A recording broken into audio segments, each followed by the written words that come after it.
Oi, boa noite. Você botou para gravar, né, Débora?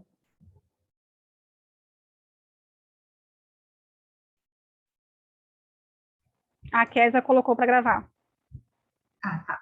Boa noite. Então, vamos começar a apresentação aqui. Eu vou compartilhar, tá, Kézia, a tela aqui com os slides.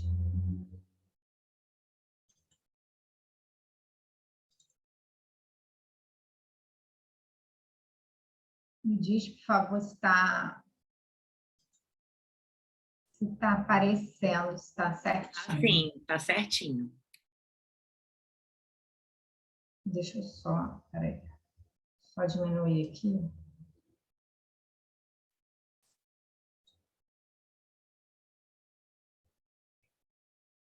Então, boa noite, né? Primeiramente, de novo. O tema que nós escolhemos foi fraude nas ações de alimentos.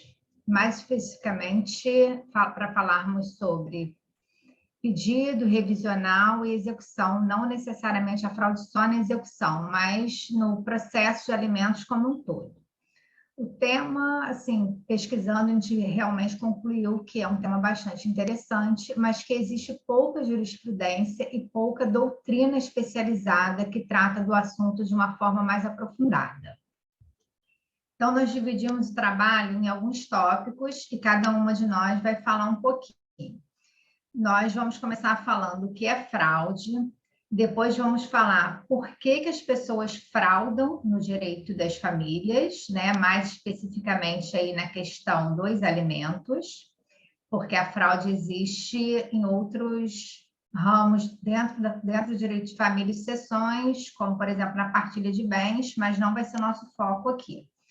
Depois nós vamos passar para a fraude através da interposta pessoa física, fraude através da interposta pessoa jurídica, que é a famosa desregar ou desconsideração inversa da personalidade jurídica, que é um instituto que foi adaptado, né, pelo professor Rolf Madaleno, e com o advento, antes mesmo do Código de Processo de 2015, mas com o advento do Código de Processo de 2015, passou a ter previsão legal no artigo 133, parágrafo 2º.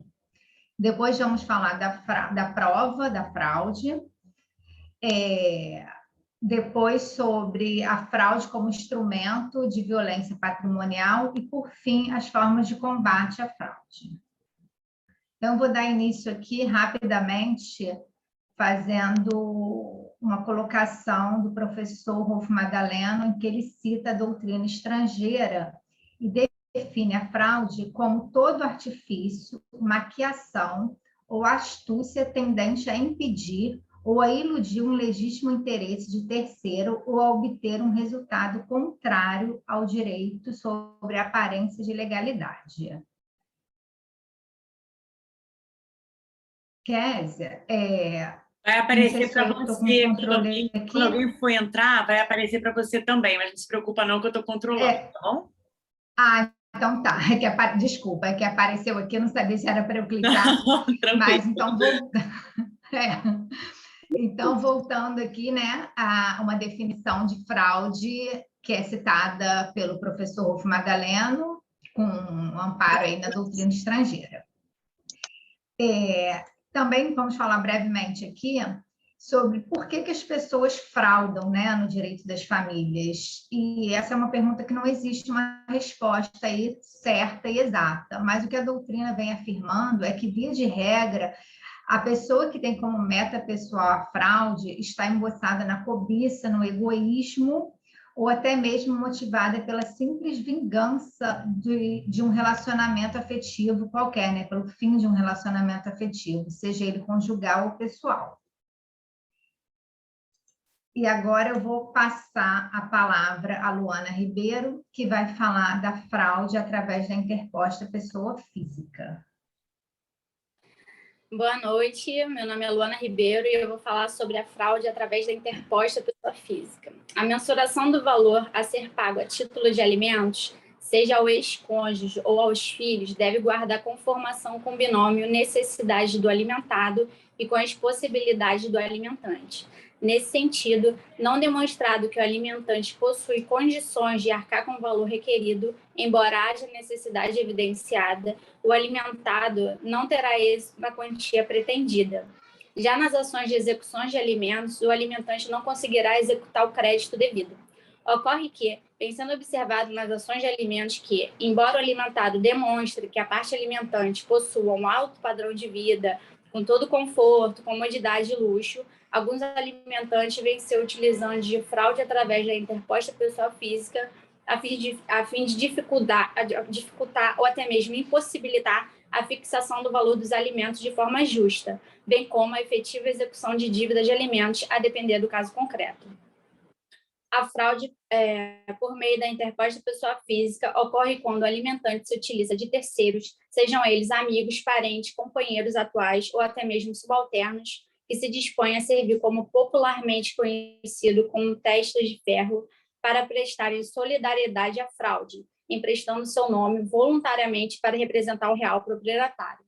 E com seu auxílio conferir a aparência de legalidade aos atos de disposição que resultam na diminuição do patrimônio, para assim subtrair direito legítimo do alimentado. A interposta pessoa física é o abuso da personalidade com desvio da finalidade ou confusão patrimonial intencionalmente planejada para aquela finalidade desonesta. A existência de patrimônio em nome da parte alimentante, em contraste com o que foi demonstrado pelo credor no processo, indica que aquela situação de simulação ou fraude parece ter servido de meio para que a parte que deve prestar alimentos fugisse às responsabilidades patrimoniais, portanto-se ao cumprimento das suas obrigações. Nesse sentido, fica evidenciada a complicada situação em que se encontra a parte alimentada, já que possui direito de receber os alimentos proporcionais à possibilidade... Para minha reunião. Tá ouvindo? Possui direito de receber os alimentos proporcionais à possibilidade do alimentante ou do crédito alimentar, mas se depara com a dificuldade em comprovar de quem é a propriedade do patrimônio que a parte alimentante usufrui e se este está praticando fraude através da pessoa física ou seu patrimônio de fato da terceira pessoa, já que em muitas das vezes tal fraude tem aparência tecnicamente perfeita quanto ao seu fundo e à sua forma. Nas palavras do professor Rolf Madaleno, com relação à prova da fraude e da simulação, ele diz que é bastante controvertida a matéria pertinente à fraude, na prova na fraude e na simulação, particularmente no âmbito do direito de família, com posições doutrinárias em todas as direções. Há versões aduzindo-se ônus probatórios de quem denuncia a fraude, outras defendendo a versão de que deva ser invertida a carga probatória, tratando-se de pessoa hipossuficiente.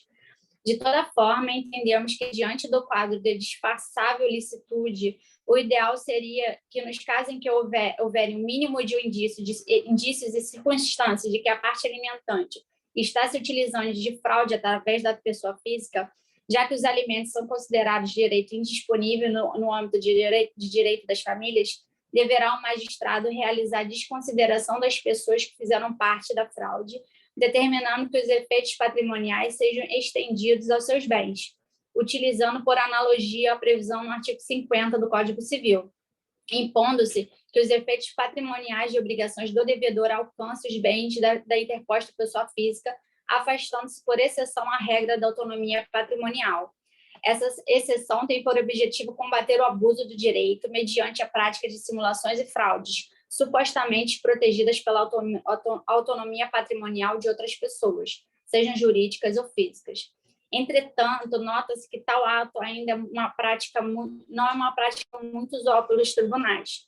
Por isso, é possível observar que há uma facilidade para que a parte alimentante em realizar tal prática fraudulenta, tendo em vista na segurança que os mesmos encontram, já que não existe uma previsão legal para inibir de forma mais rígida tal prática nas ações que versem sobre os direitos das famílias, bem como uma maior cooperação do judiciário em investigar mais a fundo as alegações do alimentado, ficando claro que ainda há um caminho a ser melhorado para evitar esse tipo de fraude. Agora eu passo a palavra para a minha xará, Luana Oliveira.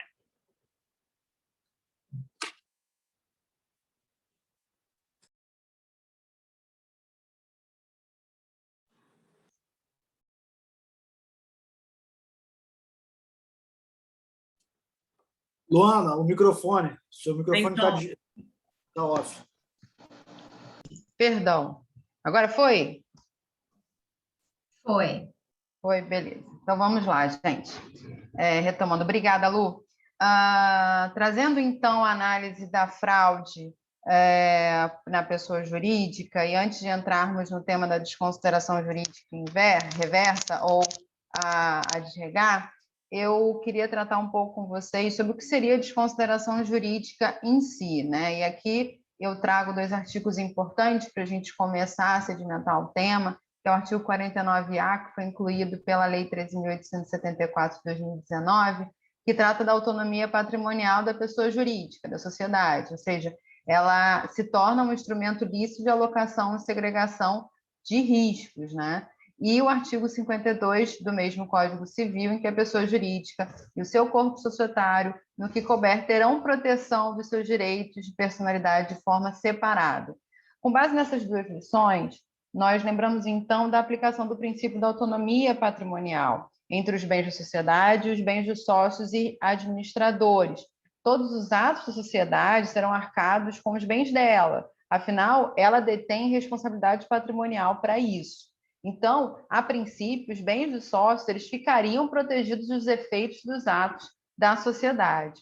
Porém, ao analisarmos casos em que há a aplicação desleal e o uso desvirtuado em contratos cíveis e comerciais, em que nos deparamos com as ilicitudes, com as fraudes. A mais comum delas é aquela velha conhecida de todos nós, a transferência fraudulenta, criminosa do patrimônio da sociedade para o patrimônio dos sócios, ao ponto de descapitalizar aquela empresa que já, inclusive, poderia já se encontrar insolvente. Diante dessa artimanha delinquente, o ordenamento jurídico entendeu que precisava criar mecanismos legais de proteção e até ferramentas probatórias que nos ajudassem a entender quando essas fraudes ocorressem. Trazendo, então, a teoria da penetração, nós temos a desconsideração da personalidade jurídica, que com ela, toda vez que houver um abuso de direito pela pessoa jurídica, se afasta a aplicação do princípio da autonomia patrimonial e, portanto, poderemos mergulhar nos bens dos sócios para que eles respondam pelas obrigações da empresa, aquela que foi de forma pensada, descapitalizada para fugir das suas responsabilidades.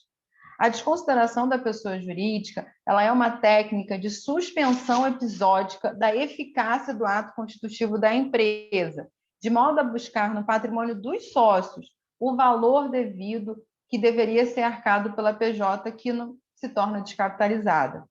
No caso da desconsideração da personalidade jurídica, e aqui a gente relembra o artigo 50 do Código Civil, se faz necessário identificar 2 pressupostos legais, que é o desvio da finalidade, ou seja, o objeto social ele é mera fachada para a exploração da atividade diversa, e a confusão patrimonial, que intencionalmente os bens pessoais e os bens sociais eles se misturam. Portanto, entrando agora no tema da desregar, que é um fruto jurisprudencial do STJ, bem como muito bem discorrido pelo nosso professor, né, Rolf Madaleno, verifica-se que é o caso de que o sócio ele se vale da pessoa jurídica para ocultar os seus bens. E, nesse caso, o juiz ele deve determinar que se atinge o bem, se atinja o patrimônio da empresa para alcançar o agente causador do dano. Né? Em uma interpretação teleológica do artigo 50, particulares colocam os seus bens em nome da empresa para fugir das suas obrigações pessoais.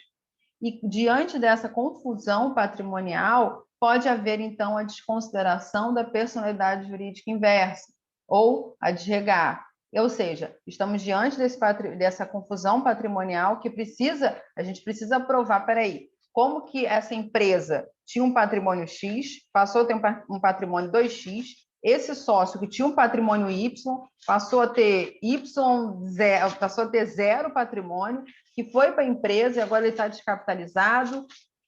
Como que a gente pode seguir rastro do dinheiro, né? Então, de fato, a gente precisa sair daquele modelo tradicional em que se protege o sócio, se protege a empresa, porque houve um desvio de função do que seria a empresa, do que seria o sócio, as suas obrigações. Então, com isso, a gente requer a desconsideração da personalidade jurídica inversa. Cabe salientar que essa desconsideração ela não pode ser decretada de ofício. Ela depende de requerimento ou do interessado ou do MP, se estiver atuando como custos leves. Para o STJ, se entende necessário a presença de 2 requisitos. O objetivo, que seria o reconhecimento da insuficiência patrimonial do devedor, e o subjetivo, que é o desvio da finalidade e a confusão patrimonial. Os efeitos diretos da desconsideração é, de fato, estender a responsabilidade patrimonial da empresa para atingir os deveres dos sócios, que desviaram os seus bens para a empresa. No âmbito familiarista, é aquele caso daquele cônjuge ou daquele pai que também é empresário, ou daquela mãe, tá? E daquela esposa, que vai passando os bens comuns e até os particulares para a sua empresa, e depois que acaba toda essa transferência patrimonial, resolve se separar, ou na ação de alimentos se apresenta descapitalizado, subitamente ele está descapitalizado, só que ele nem mudou a participação, muitas vezes eles nem se dão o trabalho de mudar a sua participação no quadro societário, ele continua com 10% do patrimônio da empresa, mas o patrimônio dele todo está na empresa, e ele não sabe explicar por quê, é mágica, né? Quase uma tech fix. Então, ocorrendo essa separação, ou seja, ocorrendo uma separação, uma dissolução conjugal, ou numa ação de alimentos, esse que deveria arcar com alimentos, ele se apresenta descapitalizado e se diz impossibilitado de arcar com a responsabilidade patrimonial dos alimentos. E com isso, você que vai estar na ação atuando, vai requerer a desconsideração, a desregar, né? A desconsideração da personalidade jurídica inversa. Eu passo agora a palavra para a Mariana, né? Para continuar dissertando sobre o tema. Obrigada, gente. Oi, Luana, obrigada. Então, dando continuidade, depois que elas falaram sobre a interposta pessoa física e a interposta pessoa jurídica, a gente viu também que é de suma importância falar sobre a questão da prova da fraude por meio da simulação. Primeiro, é importante esclarecer que não existe nenhuma regra especial que corresponda à prova da fraude por meio da simulação, tendente a demonstrar que o ato é simulado e que não é verdadeiro como apresenta ser. Pois a prova é regida pelas regras gerais da prova, como qualquer outro processo, né? As provas ali, a documental, testemunhal, enfim. Só que, diante das peculiaridades do ambiente de encenação, a gente vem percebendo que a doutrina vai dando maior atenção à prova proveniente da presunção, para saber se o somatório daqueles indícios permite ou não presumir a ocorrência da fraude. E a presunção é um meio de prova previsto, né, no Código Civil, no artigo 212, inciso 4º, e que aqui tem bastante relevância. Em muitos processos ela é esquecida, né? A gente fala muito da prova documental, testemunhal e pericial, e esquece da presunção, que está lá também, inclusive antes mesmo da prova pericial. Então, aqui ela tem bastante relevância. Na fraude, os meios empregados, eles geralmente confiam uma límpida aparência do negócio jurídico, que, na verdade, é simulado, mas oculta no seu interior um querer completamente diverso, né? Então, você tem ali um contrato, ele parece verdadeiro, mas no fim não é. Então, aquela prova inequívoca, direta, objetiva, ela é extremamente difícil, porque o negócio jurídico, você olhando, ele tem toda a legalidade, né? Ninguém diz que aquilo é algo fraudado. A pessoa que está praticando a fraude, ela costuma usar de todos os esforços para demonstrar que o negócio jurídico corresponde à suposta realidade, de forma de quem pretende demonstrar simulação, na prática, enfrenta dificuldade jurídica para desconstituir a aparente impecabilidade legal, né? Você olha, o negócio jurídico aparenta, tá, livro judiciário que é legal, que foi formulado observando todas as regras. Então, por exemplo, quando a pessoa faz uma escritura de compra e venda, ela certamente não vai colocar um preço vil, nem que ela precise, né, tenha que arcar com maior custo de imposto, maior custo de ato notarial. E por que ela faz isso? Ela faz isso exatamente para dar suporte à realidade financeira da transação. Então, ela tem o cuidado, via de regra, de promover, né, a emissão de depósitos, de cheque, de transferência bancária, porque se não agir dessa forma, com esses cuidados, os indícios que farão presumir a simulação surgirão exatamente dessas questões, do preço baixo, da falta de comprovação de saída de dinheiro da conta do comprador, com a entrada do dinheiro na compra do vendedor. Então, são cuidados que a pessoa que frauda acaba tendo que ter para evitar que a fraude seja mais facilmente desvendada. E por isso a importância dos indícios e presunções, que somados e combinados entre si, leva à convicção de que, apesar de não ser possível provar a simulação pelos meios clássicos, aquela prova ali direta, inequívoca, são através deles, indícios e presunções, que podem existir razões para considerar simulado o negócio jurídico entabulado, né? E o que se verifica hoje é que o Poder Judiciário ainda é bastante resistente na quebra de sigilo fiscal e bancário do suposto fraudador e da pessoa física ou jurídica que foi usada para que a fraude pudesse ser concretizada. Não existem muitas jurisprudências sobre o assunto, mas nós selecionamos 2 exemplos em que a fraude pode ser desvendada, né, com auxílio do Judiciário. São 2 acórdãos do Tribunal do Rio Grande do Sul.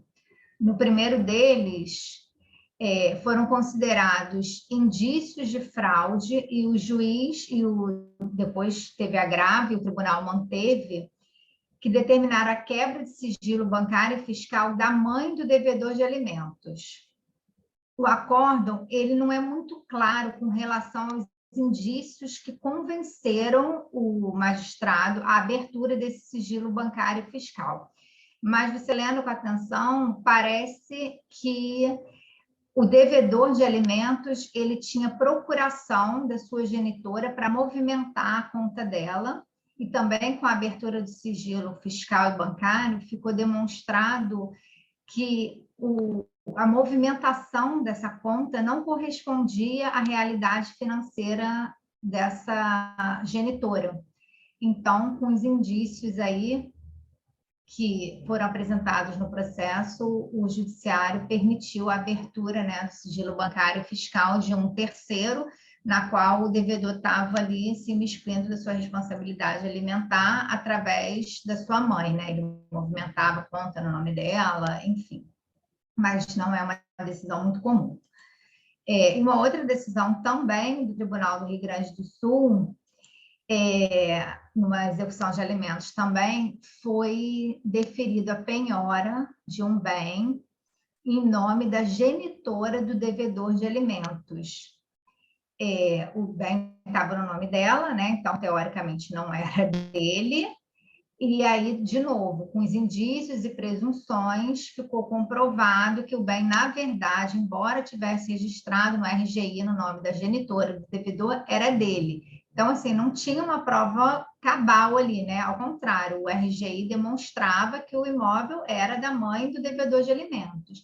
Só que tiveram indícios. E, nesse caso, o indício mais forte, que aparentemente, lendo o acórdão que fez o tribunal determinar a penhora do bem, foi que tinha um encarte, foi um empreendimento, era um empreendimento caro no Rio Grande do Sul, acho que em Porto Alegre, se eu não me engano, e tinha o empreendimento fez um encarte com depoimentos das pessoas que compraram o imóvel, né, dizendo que estavam satisfeitos, que tinham feito obras, que o imóvel era muito bom, isso e aquilo.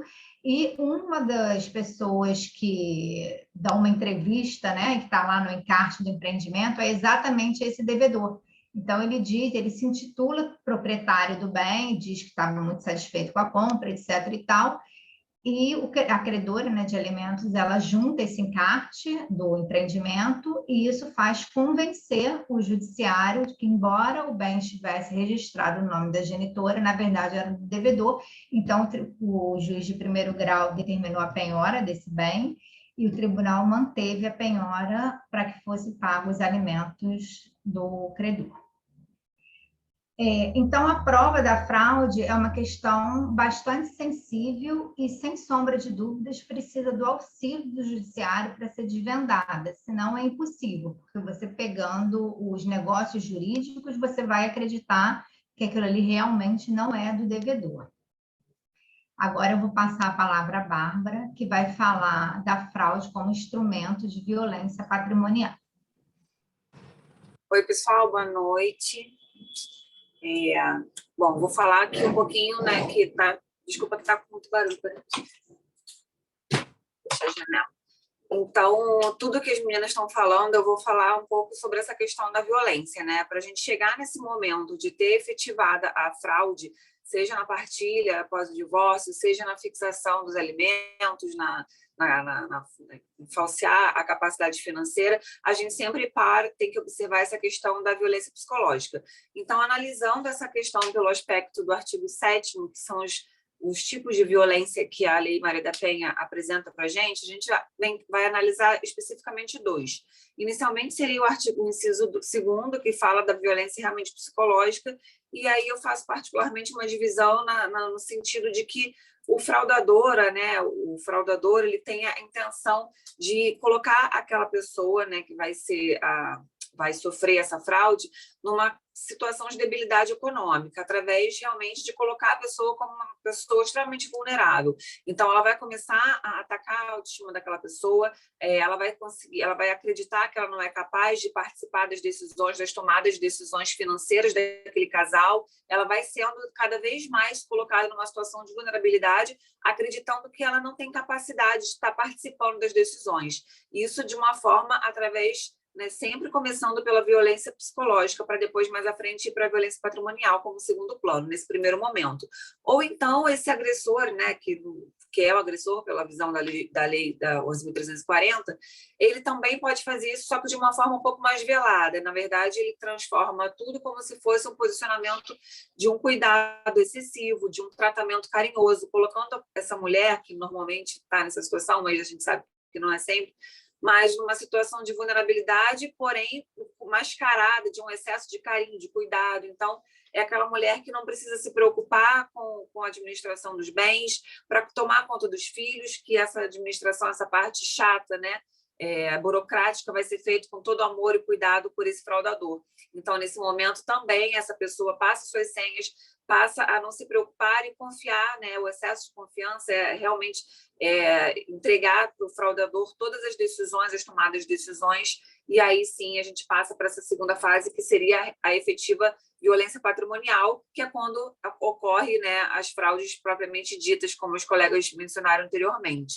Então, como a doutora Mariana estava falando, a Mari, a gente sabe da dificuldade, só que a gente tem instrumento para isso dentro da nossa legislação. Então, a gente tem o artigo 40 do CPP, que possibilita que o magistrado, observando, né, que existe a possibilidade de estar vendo ali uma fraude, ele precisa...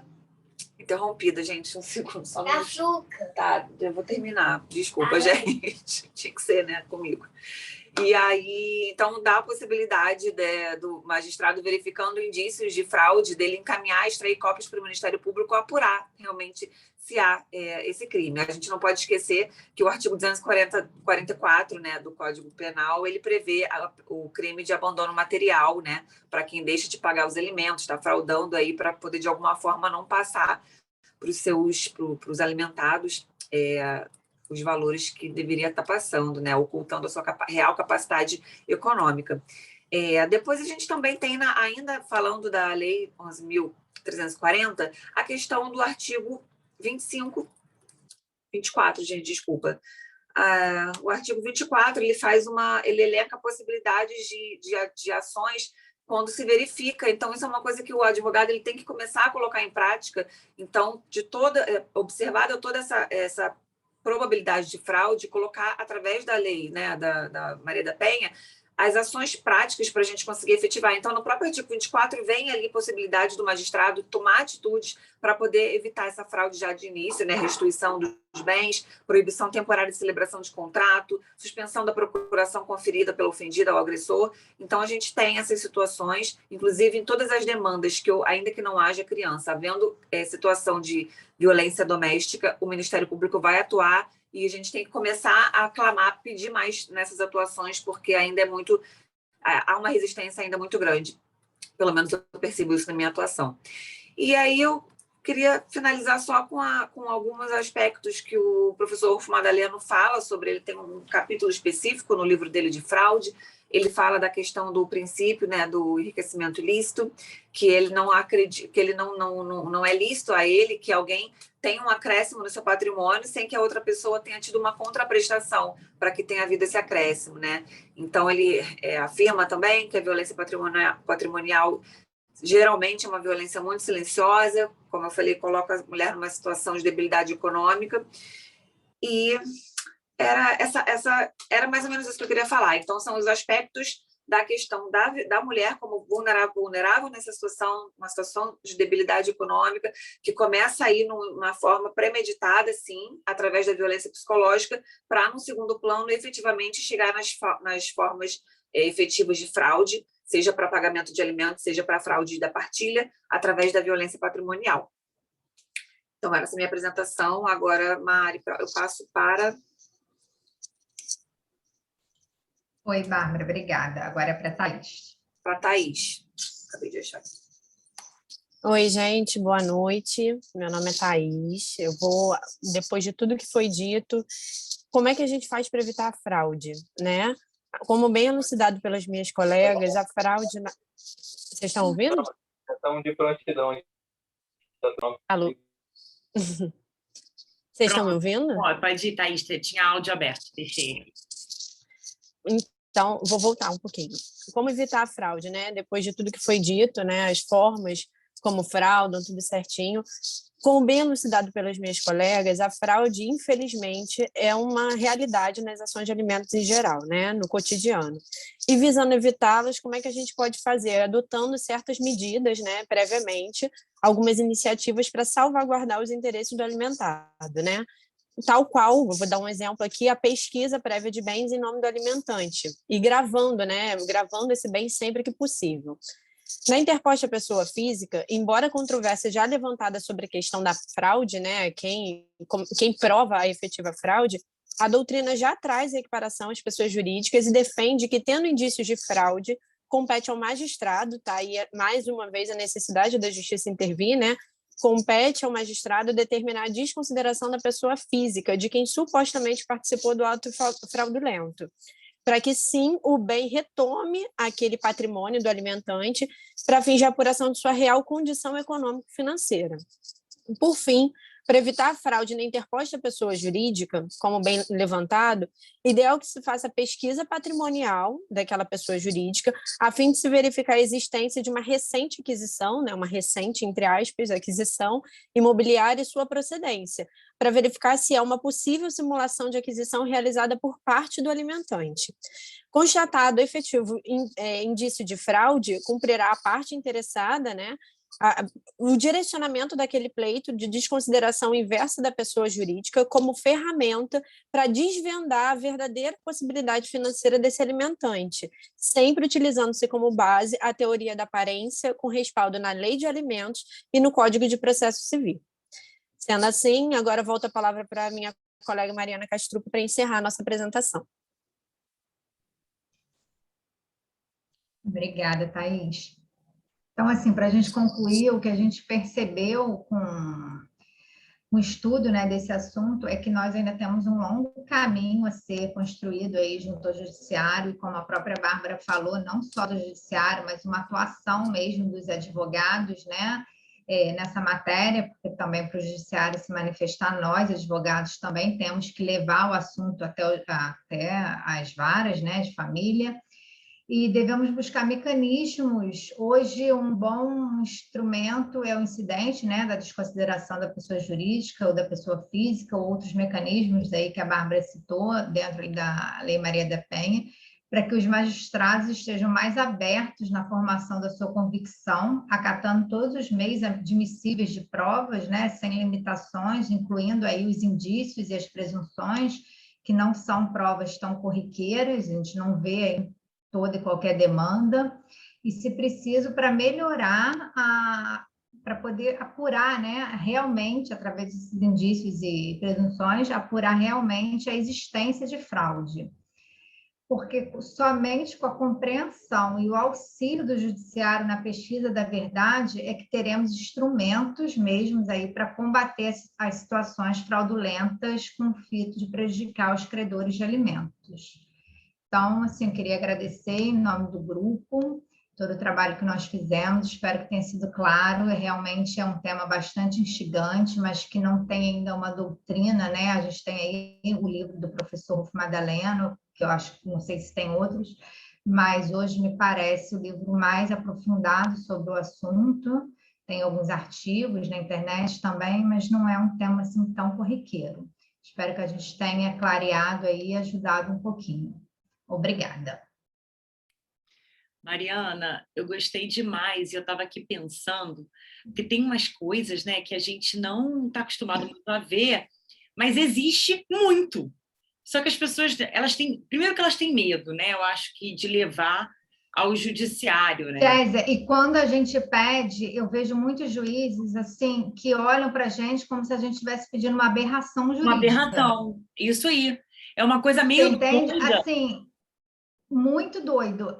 Você parece que você está falando outra língua, olha para você com uma cara assim, hã? Oi? Mas esse é o problema, né? Porque não frequentam congressos, não estão estudando, estão ali, estão aqui. Sem fazer um divórcio. Exatamente. Centenário, eu não sei. E até dentro aí do que a Bárbara falou, né? Não é só o judiciário, a gente também não pode transferir essa responsabilidade para o judiciário, mas eu acho que os próprios operadores de direito, no sentido aqui mais restrito de advogados, que não têm essa prática, né? A gente ainda não tem esse costume. Não, tem umas coisas assim que até uma cliente me procurou, tem uma coisa de umas 3 semanas, ela descobriu que o marido deu para ela um papel para ela assinar, para ela virar MEI. Ela era dona de casa, para ela virar MEI. Aí eu virei MEI, alguma coisa de... Ele é empresário de outras coisas, não tem nada a ver com o que ela faz, ela é formada em letras, e ele fez um MEI como se ela prestasse o serviço de professora de português. Só que ela nunca fez, e a atividade dele não é essa. Ele utilizou o nome dela para fazer uma violência, né, para praticar fraudes, né? E ela, assim, ela conversando comigo, ela falou assim: ele me deu uma vez um papel para assinar um MEI. Aí eu, oi? Então, assim, aí ele falou que ele só queria isso porque ele queria me transformar em responsável financeira no colégio das crianças, então eu tinha que ter uma atividade para justificar ser responsável financeira. Olha que absurdo! Isso é uma fraude, isso é um absurdo. E ela, assim, ela lembrou durante a conversa. As pessoas não maldam o que existe, até porque isso não chega. E aí, a Bárbara falou uma coisa que é muito importante, além da gente, além do judiciário, o Ministério Público, ele tem que atuar, ele é o fiscal da lei, e ele é o fiscal direto num caso desses, né? Porque a gente está envolvendo, às vezes, não é só a criança, é um vulnerável. É a mulher, é o homem. Não interessa, foi um vulnerável que foi enganado. Poderia ser um cliente me procurando. Porque houve uma fraude, né? Cristiane, hoje a gente tem um cliente que é isso. Comprou um imóvel, na vigência do casamento, tem só o nome dela, está com o nome de solteira ainda, colocou que estava com casada, e foi comprado no regime da comunhão parcial de bens, o bem imóvel. Então, a gente tem que levar realmente para o judiciário, e a gente tem que tirar do cliente o medo. Gente, vamos, essa cliente acabou não voltando. Eu falei, não, você tem que ir em cima desse MEI, porque você está ganhando uma pensão de R$1.000 por mês, enquanto você poderia estar ganhando uma pensão de 5.000, porque eu não sei quanto é que esse MEI rende por mês. Se esse MEI rende por mês R$5.000, está deixando de ganhar 4. Então, as pessoas, elas têm um pouco de medo, e a Mariana falou, o próprio judiciário olha e fala, é igual o divórcio liminar, quando surgiu, divórcio liminar? O que é isso? Sabia nem o que era.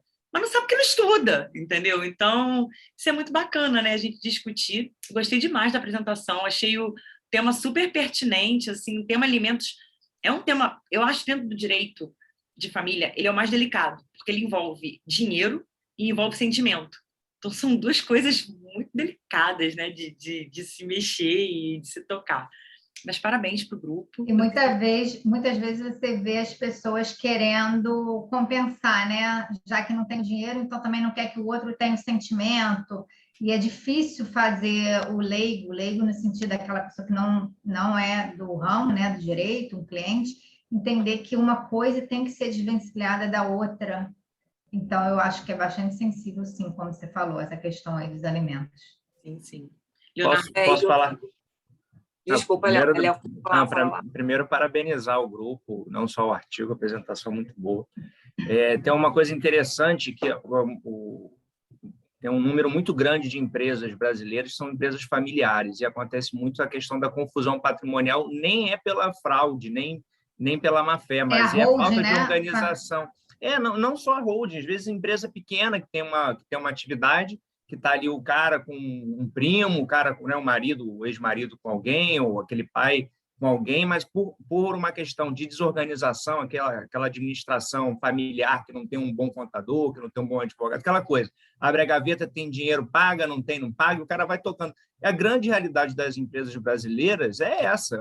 A grande empresa organizada é a exceção da exceção no Brasil, né? A lanchonete, a padaria, a oficina de carro, a MEI, a Eireli. Então, muitas das vezes, o cara vai se defendendo e você consegue uma desconsideração da personalidade jurídica não pela má-fé, mas pela falta de organização. Você sabe que ele tem mais dinheiro e você comprova através, cruzando os dados da conta bancária dele, pessoal, com a conta da empresa. Às vezes, assim, coisa boba. O cara paga a conta de luz com dinheiro direto da empresa, o cara paga uma conta de casa, um plano de saúde, e aí você já tem a confusão patrimonial. Então, muitas das vezes, não tem nem a intenção, quando constitui a empresa, a má-fé lá de fraudar na frente, mas pela confusão patrimonial que autoriza a legislação, a gente consegue a desconsideração.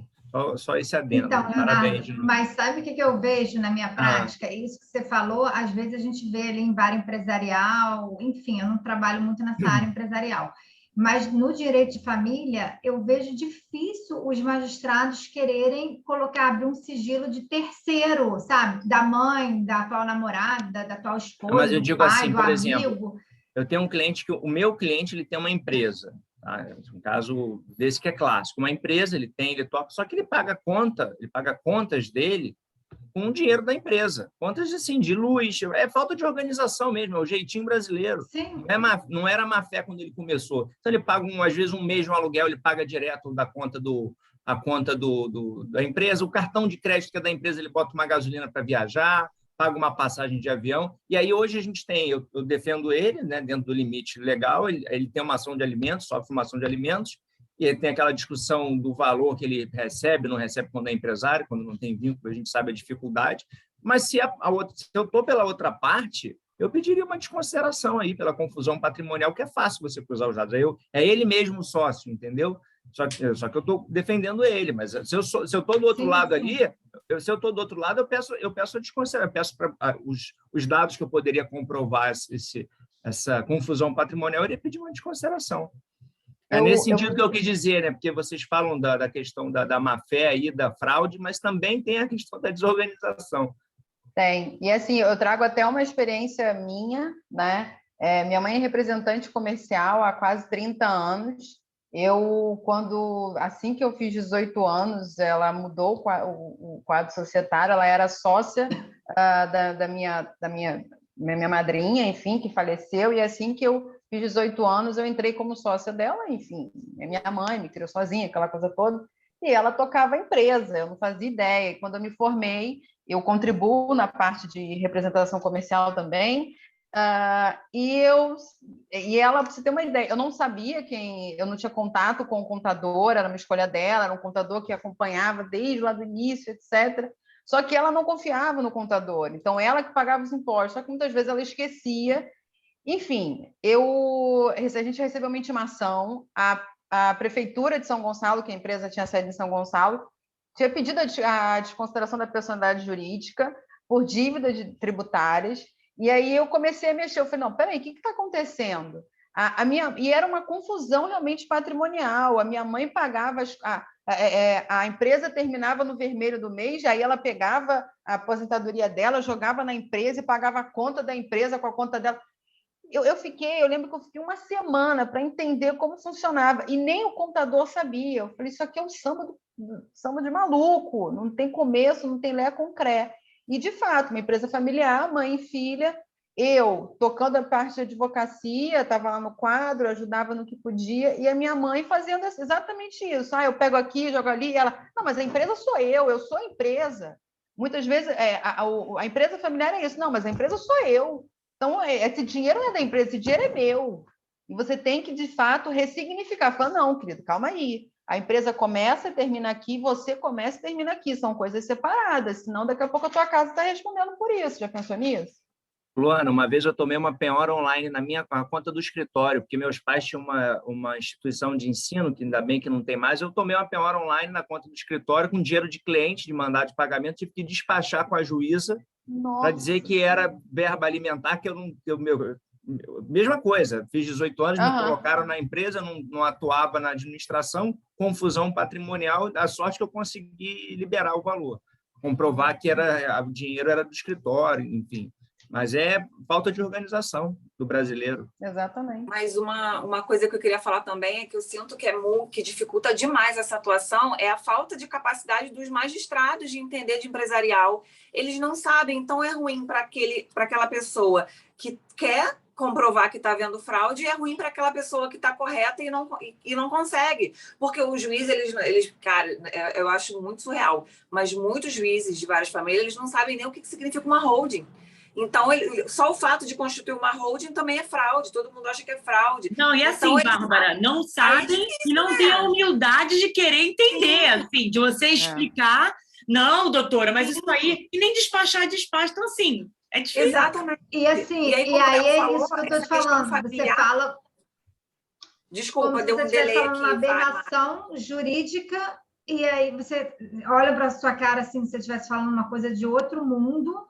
Sim. E aí, no final, fala para você assim, não, mas isso não é aqui, não. Isso você tem que resolver lá na esfera civil. Assim. E aí, depois, no caso... Depois você vem aqui. No caso que eu tenho de partilha. Depois você vem aqui, a gente faz uma sobrepartilha, se você conseguir comprovar a fraude lá.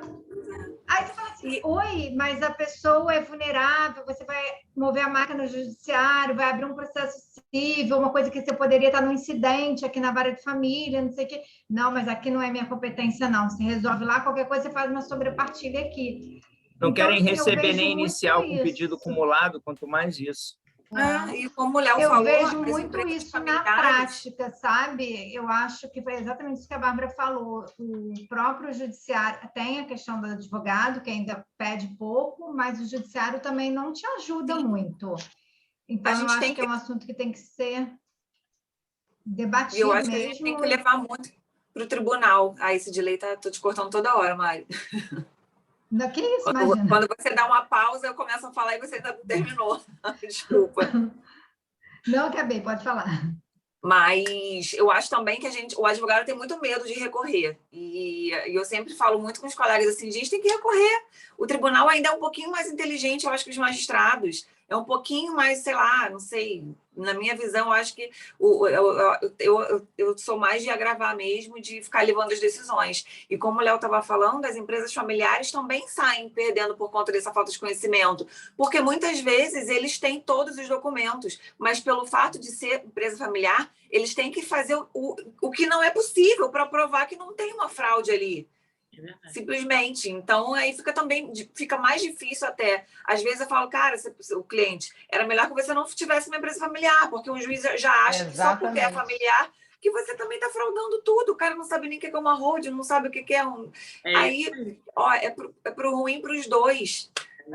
Realmente é uma parte que eu fico bem... Não consigo atuar sozinha porque é muita confusão. E aí tem que ter uma pessoa que entenda de empresarial para conseguir dar de uma forma bem didática, né, essa aulinha básica para o senhor magistrado. E é bem assim, quando o juiz ele não sabe, ele também não quer saber, ele, não, mas não é que não. Vai lá, É isso. entendeu? Parecia época de faculdade, falando, não é aqui o carimbo, não. O carimbo é lá, eu sou assim. É. Então, você vai Não, lá, depois você volta aqui. Aqui não Você é tem matéria que ter de todo o discutir tempo. isso aqui. Né? Namoro é uma relação familiar. Aqui é vara de família. Exatamente. Então é aqui. Não, mas não é aqui, não.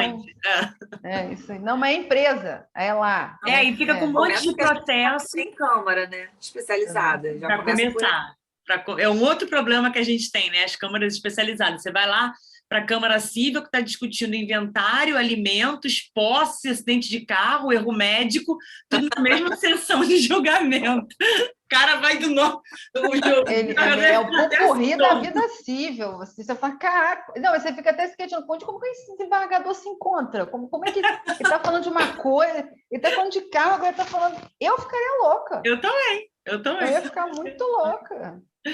Gente, eu amei, achei muito bacana, adorei a jurisprudência aí do cara que... Não, esse apartamento não é meu, jamais! Ele lá na porta.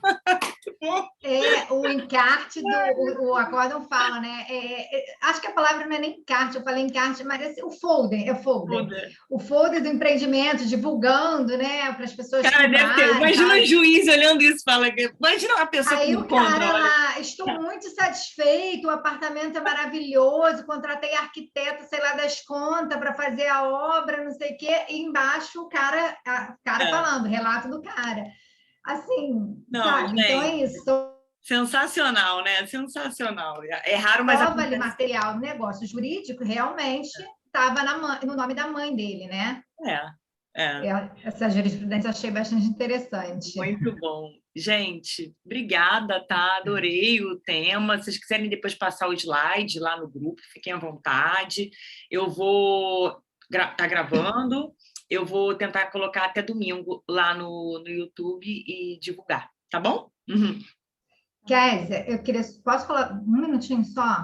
Pode falar, porque está tocando o meu interfone, pode falar. Então, eu queria também sim, só agradecer especialmente aqui a Luana Ribeiro, estou bem chateada que ela vai sair da comissão, como a Débora disse aí no início, acho que vai ser uma grande perda, mas a gente entende, né, o caminho que as pessoas querem trilhar. Mas eu queria agradecer bastante a ela a ajuda aí nos 2 trabalhos, enfim, né, ao grupo todo, mas estou falando especificamente a ela porque ela vai sair da comissão, né? As outras meninas continuam aqui com a gente. Então, queria muito agradecer aí e que ela brilhe aí no caminho dela. Está terminando, né? Acho que faltam 4, 5 dias para ela sair. Verdade, Luana. Obrigada. Ai, Mari. A gente ficou morrer de saudade desse monte de trabalho, do trabalho em grupo, que eu gosto de fazer. Dá trabalho, mas eu gosto de fazer.